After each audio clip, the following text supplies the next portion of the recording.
ఎందుకులే కానీ. Right Shashi sir, ప్రజలు ఒక కన్ఫ్యూజన్ లో ఉన్నారా, ఒక క్లారిటీలో ఉన్నారా? శ్రీకాంత్, అందరికీ నమస్కారం.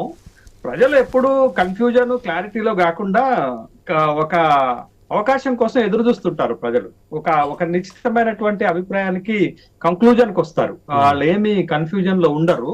ఖచ్చితంగా ఒక క్లారిటీ వచ్చే సమయం ఏంటంటే ఎన్నికలు వచ్చినప్పుడు వాళ్ళకు ఉన్నటువంటి క్లారిటీని ఓటు రూపంలో బదలాయిస్తారు అన్నట్టు. అది ప్రజాస్వామ్యంలో జరిగేటటువంటి ఒక అద్భుతమైన ప్రక్రియగా మనం చూడాలా. అయితే ఇంకొన్ని గంటల్లో మనందరం ప్రపంచం అంతా కూడా నూతన ఆంగ్ల సంవత్సరాదిలోకి వెళ్ళబోతున్నటువంటి సందర్భము. ఐ న్యూస్ ద్వారా రాష్ట్ర ప్రజలకు, దేశ ప్రజలకు, ప్రపంచ ప్రజలందరికీ కూడా శుభాకాంక్షలు తెలియజేస్తూ, ఇప్పుడు మనం నాకు కొందరి మీద కొంత అభిప్రాయాలు ఉన్నప్పటికి కూడా ఒక మంచి మాట ఎప్పుడైనా మనం చెప్పుకోవాలి. ఏముంటారంటే ఈ నూతన సంవత్సరాలు లేకపోతే కొత్త ఆవిష్కరణలు లేకపోతే కొత్త నిర్ణయాలు తీసుకునేటప్పుడు గడిచిన బ్రతుకుకు వీడుకోలేది, మరల వచ్చే ప్రగతికి స్వాగతం ఇది అని చెప్తారు అన్నట్టు. అంటే మనకు 2024కి వీడుకోలు చెప్తూ రాబోయే 25 సంవత్సరంలో ప్రగతి మంచి ఉండాలి అని కోరుకోవటంలో సహజమైన పరిణామం అది. అయితే రాష్ట్ర ప్రయోజనాల దృష్ట్యా, రాష్ట్రం దృష్ట్యా, రాష్ట్ర అభివృద్ధి దృష్ట్యా, రాష్ట్ర సంక్షేమం దృష్ట్యా 2024లో ఈ రాష్ట్రంలో జరిగిన మార్పు, పాలనలో మార్పు కావచ్చు, రాజకీయాలు కావచ్చు. ఎందుకంటే రాజకీయాలే కదా రాష్ట్ర ఆర్థిక వ్యవస్థని, రాష్ట్ర సంక్షేమాన్ని, రాష్ట్ర అభివృద్ధిని ప్రభావితం చేసేది. కాబట్టి పాలనలో వచ్చినటువంటి మార్పులు, ప్రభుత్వాలు తీసుకున్నటువంటి నిర్ణయం, ప్రతిపక్షాలు ప్రజల కోసం చేసినటువంటి పోరాటాలు, ఇవన్నీ కూడా మనం మననం చేసుకుంటాం. లెక్కలోకి తీసుకొని ఏం జరిగింది అనేది చూసుకుంటాం అన్నట్టు. అయితే తెలంగాణ రాష్ట్రంలో ప్రధానంగా 3 రాజకీయ పార్టీలు ఉన్నాయి. ఒకటి అధికార పార్టీ ఉంది, 2 ప్రధాన ప్రతిపక్ష పార్టీలు ఉన్నాయి. ఏంటి అసలు ఈ ప్రోగ్రెస్ ఎట్లుంది అనేది ఒకసారి కనుక మనం మాట్లాడుకుంటే 2024 కాంగ్రెస్ కి బాగా కలిసి వచ్చినటువంటి సంవత్సరంగా చూడాలి. అంత మాత్రం చేత 2025లో కాంగ్రెస్ కొన్ని సవాళ్లు ఎదుర్కోబోతుంది. ఒకటి పొలిటికల్ ఛాలెంజ్ ఎదుర్కోబోతుంది, రెండోది అడ్మినిస్ట్రేటివ్ ఛాలెంజ్ ఎదుర్కోబోతుంది, మూడోది ఫైనాన్షియల్ ఛాలెంజ్ ఎదుర్కోబోతుంది. ఈ 3 ఛాలెంజ్లను ఎదుర్కొని 2025ని దిగ్విజయంగా మలుచుకోగలిగితే కాంగ్రెస్ మరింత బలపడేటటువంటి అవకాశం ఉంటుంది. అదంత ఈజీ కాదనేటటువంటి విషయాన్ని మనం గమనించాలి. ఎందుకు పొలిటికల్ ఛాలెంజ్ అన్నానంటే, మీకు స్థానిక సంస్థల ఎన్నికలు రాబోతున్నాయి. అక్కడ బ్రహ్మాండమైన విజయం సాధించాలి. విజయం కాదు, బ్రహ్మాండమైన విజయం సాధించాలి. ఎందుకంటున్నాను ఈ మాట? 2019లో లోకల్ బాడీ ఎన్నికలు జరిగినప్పుడు బీఆర్ఎస్ 13 కార్పొరేషన్లు గెలిచింది, 80కి 80 మున్సిపాలిటీలు గెలిచింది, మీకు 32కు 32 జడ్పీలు గెలిచింది. కాబట్టి ఆ స్థాయి విజయం సాధించాలా. ఇది పొలిటికల్ ఛాలెంజ్. రెండోది పాలనాపరమైనటువంటి సంస్కరణలు తీసుకురావాల్సిన అవసరం ఉంది. ఎందుకు? కాంగ్రెస్ ఒక బ్రహ్మాండమైన హామీ ఇచ్చింది ఎన్నికల్లో. ఏమంటది? మార్పు కావాలి, కాంగ్రెస్ రావాలి అని చెప్పింది. కాబట్టి వాళ్ళ మార్క్ ఏంటి, వాళ్ళ మార్క్ అడ్మినిస్ట్రేషన్, వాళ్ళ మార్క్ ఇది ఏంటది అనేది చూపించాల్సినటువంటి తరుణం ఈ సెకండ్ ఇయర్ లో ఉంటుంది, అంటే 2025లో ఉంటుంది. ఇంకా మూడో ముఖ్యమైన ఛాలెంజ్ ఏంటంటే ఆర్థిక పరమైన సవాళ్లు. ఇప్పటికే రాష్ట్రము చాలా పెద్ద ఎత్తున అప్పులు చేసింది. రెవెన్యూ మీరు చూడండి, ప్రతి నెల వచ్చేటటువంటి రెవెన్యూ 18,500 కోట్ల రూపాయలు అయినా సరిపోవట్లేదు. రెవెన్యూను పెంచుకునేటటువంటి మార్గాలు, అప్పులు తగ్గించుకునే మార్గాలు. కానీ మీరు ఒక కీలకమైనటువంటి అంశం 2-3 రోజులుగా మనకు తెలుస్తుంది ఏంటంటే, కీలకమైన రెవెన్యూ శాఖలోనే 3,000 కోట్ల రూపాయల డెఫిసిట్ ఉంది. దాన్ని కవర్ చేసుకోవాలి కదా. మరి కవర్ చేసుకోవాలంటే ఎట్లా? అప్పులు చేయాలి కదా.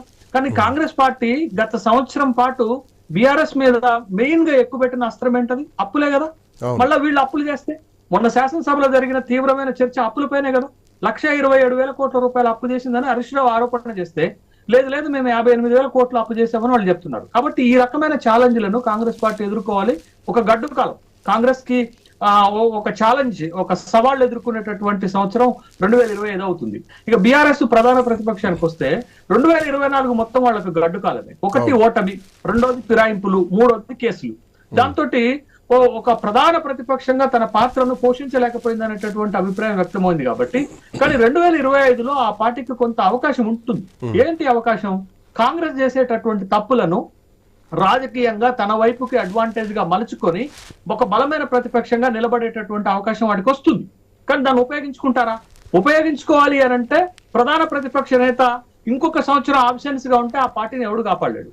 కాబట్టి ఒక సంవత్సరం పాటు ప్రధాన ప్రతిపక్ష నేత ఆబ్సెన్స్ గా ఉండటం వల్ల జరిగిన పరిణామం ఏంటంటే, రాజు లేకుండా కోసం నాకు తెలిసి జనరల్ గా వ్యూహకర్తలు రాజకీయాల్లో ఫెయిల్ అవుతా ఉంటారు. బట్ కేసీఆర్ వ్యూహకర్తగా రాజకీయ నాయకుడిగా సక్సెస్ అయ్యారు. సో ఇక్కడ కేసీఆర్ ఈ సంవత్సరం తీసుకునేటువంటి నిర్ణయంలో ఎట్లాంటి ఛాన్స్ ఉండొచ్చు? బయటకు వస్తారా? ఇందాక మీరు అన్న మాటల్లో కేసీఆర్ బయటికి రాకపోతే ఇంకా ఇబ్బందికరమైనటువంటి పరిస్థితుల్లో ఉంటాయి. ఇప్పటికే అధికార పార్టీ నాయకులు కూడా మాట్లాడుతున్నారు. సో పూర్తిగా లైమ్ లైట్ నుంచి వెళ్ళిపోయేటువంటి ఛాన్సెస్ ఉంటాయి కదా. సో ఈ సంవత్సరం కేసీఆర్ మనసులో ఏమైనా అనుకున్నారా? ఒక సంవత్సరం పాలన చూద్దాం, తర్వాత ప్రజల్లోకి వద్దాం అన్నటువంటి థాట్తో ఏమైనా ఛాన్సెస్ ఉన్నాయా బయటికి రానికి? ఖచ్చితంగా మీరు అడిగిన ప్రశ్నకు ఒక్క సెకండ్ ఆగి నేను ఆన్సర్ చెప్తాను. భారతీయ జనతా పార్టీకి కూడా 2024 లోక్సభ ఎన్నికల్లో తెలంగాణ రాష్ట్రంలో ఒక మంచి విజయం సాధించిందని చెప్పాలా. అంటే equivalent to the local government పార్టీకి ఈక్వలెంట్ గా ఎదిగింది. కానీ 2000 ఆ ఎన్నిక తరువాత అదే టెంపోని భారతీయ జనతా పార్టీ కొనసాగించలేకపోయింది, అటు సభలోను ఇటు క్షేత్రస్థాయిలోను. దానికి కారణం ఏంటంటే సభలో వాళ్ళకి గెలిచినటువంటి 8 మంది శాసనసభ్యులు 2 తప్ప మిగతా 6 కొత్త వాళ్ళే. సమన్వయం లేకపోవటం వల్ల సభలో అధికార పక్షాన్ని ధీటుగా ఎదుర్కోలేకపోయింది ఒకటి. క్షేత్రస్థాయిలో ఏంటంటే ఆ పార్టీకి ఒక కొత్త అధ్యక్షుడు రావాల్సినటువంటి అవసరం ఉండే. అది రాకపోవటం వల్ల క్షేత్రస్థాయిలో పార్టీ కార్యక్రమాలు బలంగా జరగలేదు. కాబట్టి కాంగ్రెస్ కి కలిసి వచ్చినటువంటిది ఏంటి అంటే 2 ప్రధాన ప్రతిపక్షాలు ఆశించిన స్థాయిలో క్షేత్రస్థాయిలో ప్రభుత్వం పైన పోరాటం చేయకపోవటం వల్ల కాంగ్రెస్ కి కలిసి వచ్చినట్లుగా మనకి కనపడింది.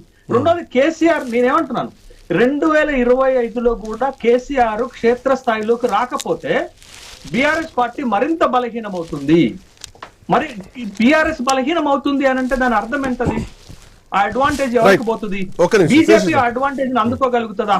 రెండోది, ఈ 2 పార్టీలకు కాంగ్రెస్ అడ్వాంటేజ్ ఇవ్వగలుగుతుందా అంటే ఇక్కడ ఒక మన కీలకమైనటువంటి ఒక అంశం ఉంది. లోకల్ బాడీ ఎన్నికలు ఈ 3 పార్టీలకి ఒక ఛాలెంజ్ అయితే 3 ఆఫ్ ద స్టేట్ ప్రతిబింబిస్తుంది. ఆ లోకల్ బాడీ ఎన్నికల్లో సరే ఇప్పుడు అధికార పార్టీకి కొంత అనుకూలమైనటువంటి వాతావరణం ఉన్నప్పటికీ కూడా 3 ఆఫ్ ద స్టేట్ అనేది ఖచ్చితంగా లోకల్ బాడీలో బయటపడుతుంది. కాబట్టి ఆ సమయాన్ని మీరు బీఆర్ఎస్ గాని బీజేపీ గాని ఉపయోగించుకోకపోతే మరొకసారి కాంగ్రెస్ పార్టీ తన ఆధిపత్యాన్ని చెలాయించే అవకాశం ఉంది.